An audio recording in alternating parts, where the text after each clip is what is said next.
Factors to consider when choosing a pig breed. Factors to consider when choosing a pig breed. Welcome to GAC Podcast, where we talk about all things agriculture. If you're looking forward to learning one or two in the agricultural space without paying a dime, you just have to hit on the subscribe button. It costs you nothing. Hit on that notification bell. You will get notified each time we actually are going to be dropping an episode. Do well to put on the comment section what topic you want me to dive into or to discuss on this episode, and I assure you you're going to put that on the series and I'm going to talk about that. Over to the episode for today. What are the factors that you consider when choosing a pig breed for production? When selecting a pig breed for farming, there are several criteria or critical factors that will come into play, and the right choice about these factors, the right choice based on your factors can significantly English is noisy can significantly impact the profitability of your farm. Okay, so the management, the overall success depends on you putting those factors in place before starting that farm. Now, what are those factors? First, you have to consider the growth rate of the species you're putting and the feed conversion efficiency. Last time we analyzed every pig breed and their feed conversion. I wouldn't say we didn't really analyze the feed conversion ratio. I just told you which is best for which and which is best for which. The reason why I made it that simple is because I want every other person out there listening to it, be the farmer or not a farmer, to be able to understand what we're actually talking about. So if I call this species, you already know, okay, this species is actually good for the meat, or it actually has that good mothering ability, or okay, I think it's good for the high-end consumers, something like that. So we discussed that in the last episode.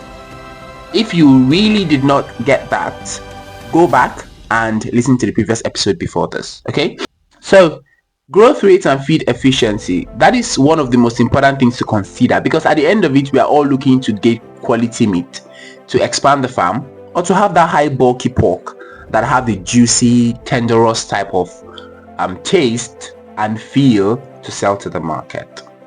All right, and if you're having the feed conversion efficiency, that actually can go a whole long way to actually tell how you're going to be spending in terms of food. So if your pig converts feed efficiently, you're going to be spending less, and if they convert in a very slow manner, you're going to be spending more. Okay, now faster growing breeds require less time to reach market weight, reduces your overall feeding cost, and breeds with the high feed conversion efficiency, that's FCE, grows well with minimal feed input, making the cost of that not so much, right? So they are cost effective to raise. Commercial pig breeds like the large white, the Duroc and the Landrace are known for that excellent growth rate and efficient feed conversion ratio. So if you're actually looking for pigs that convert feed effectively, just go for any of those three. We have the large white, we have the Duroc, we have the Landrace, and guess what, the large white and the Landrace have good mothering abilities as well. So if you're looking for that as well, you are both getting 2-in-1 package in those two, right? The Duroc is not really that much of a good mother, but it produces that very bulky piglet.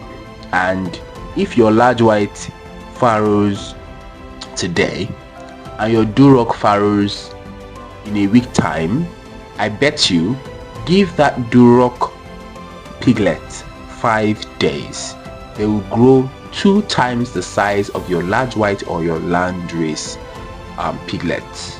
I am not joking with you. Try it out. This is something I've seen for over 2 years of my life. So try it out.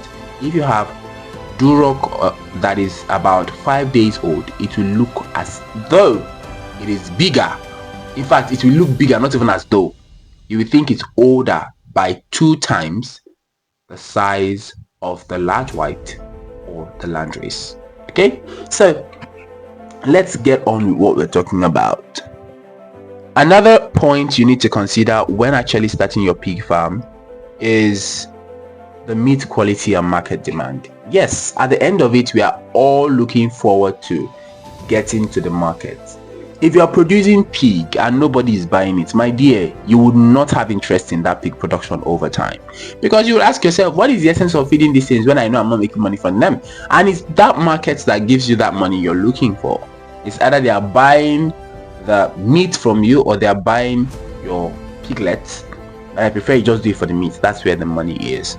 So different breeds produce varying meat qualities in terms of fat content, tenderness, and the flavor. Some markets prefer leaner pork with minimal fat, while others favor breeds with a higher marbling or better taste. And yeah, most people don't believe that different pig breeds have different taste and feel in the mouth when being eaten. Most different pig breeds have different taste on their pork depending on their characteristics. All right, yeah, like the Duroc is juicy and tender, the Percheron is lean and has that high thick muscle. So it all depends. They all have different flavor, tenderness, and the fat content in them.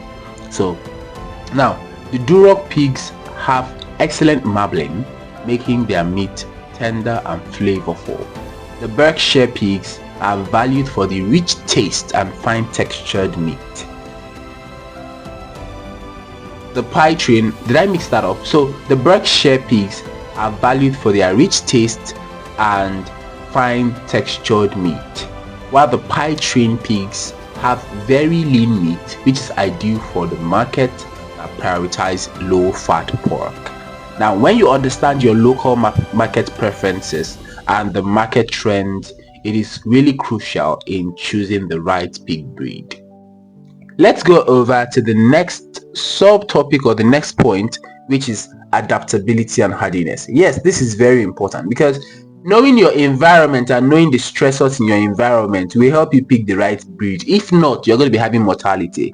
Now, pigs must be able to adapt to your local climatic condition and resist the common diseases. Note, every environment has their local diseases that are common to species or breeds out there.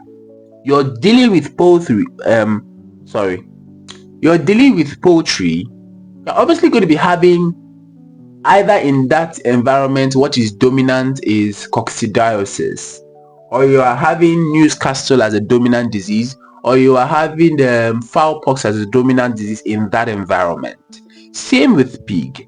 If you're dealing with pig farming and you're having your pig situated in a particular place, someone who has a pig farm in Ibadan and someone who has a pig farm in Ondo, in fact, let's even say even within that same Ibadan, or let's say Oshun, because I know Oshun a little, Ilesha, you have a pig farm in Ilesha and you have a pig farm at Ile-Ife.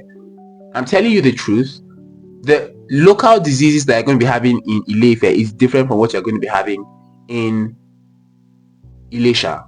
Okay, so just note that every environment has their climatic conditions, and those climatic conditions comes with their own common diseases as well.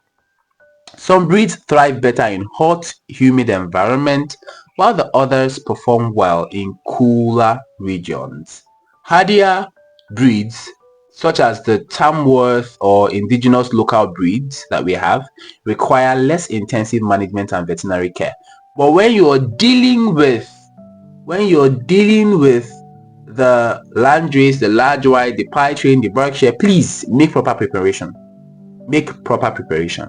Now, the local breed or indigenous local breeds and the Tamworth will not require so much of you because they are local. They can actually better handle stressors and bad environmental conditions. But if you want to get into full pig farming and you're thinking of Landrace, large white, Duroc, Berkshire, in as much as Duroc is tough, don't expose them to excessively bad environmental condition. They're actually going to give you low output at the end of the day. They don't die. Now, breeds that are prone to diseases of heat stress need extra care. They need extra care. So you should understand that is going to increase your production cost. Number 4, we have reproductive performance. A breed's reproductive efficiency determines how many piglets a sow can produce per year. Now, high-performing sows have larger litter, good mothering instinct, and high milk production. After all, they're going to breastfeed, which ensures better survival for their piglets. Note, pig breeds that breastfeed their piglets more will actually have better survival rates for their piglets. So if you're going for pigs and you want the one to expand your farm, go for the landrace or the large white because of that excellent mothering ability. Okay, especially for the landrace. The landrace and the large white sows are known for producing large litter sizes, ranging from 10 to 14 piglets per litter, and they actually have excellent maternal instinct as well. The Duroc sow, on the other hand, tend to have smaller litters, but they produce robust piglets with good growth rates. Alright, so you make your choice. If your goal is rapid herd expansion, choose a breed that has strong reproductive traits or instinct. To conclude this episode, I simply want to say that choosing the right pig breed depends on multiple factors, including the growth rate, meat quality, adaptability, and reproductive efficiency. So farmers must balance these traits based on their production goals, available resources, and market demand. And proper breed selection will actually enhance or ensure higher productivity, profitability, and sustainability in your pig farm. Wishing you all the best in your endeavors, especially in the agricultural sector. I'll say that again. So let me not actually be so bad. Wishing you the best in your endeavors. If it's legit, yes. So I will talk like that because most young people are not doing legit stuff.